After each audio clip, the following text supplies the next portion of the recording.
I was sent a light fixture for testing and reviewing purposes.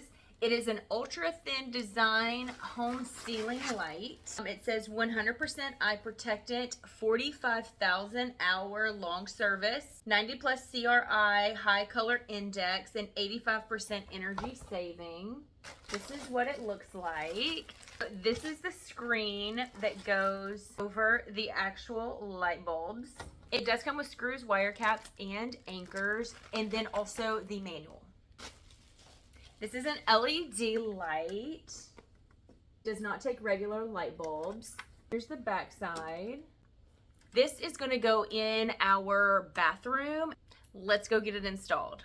So this is where the light fixture is gonna go. We have the ladder set up and my husband is gonna get it installed. Put a bunch of the ground wire and stuff and wrapped it all together.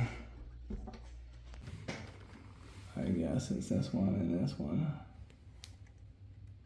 Oh. Right, I need to double check. I mean, that's the one that has lettering on it.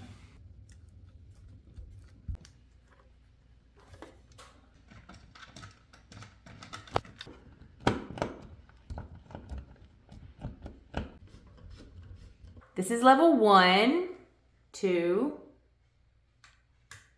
3, 4, 5. So this is the ultra bright white lights.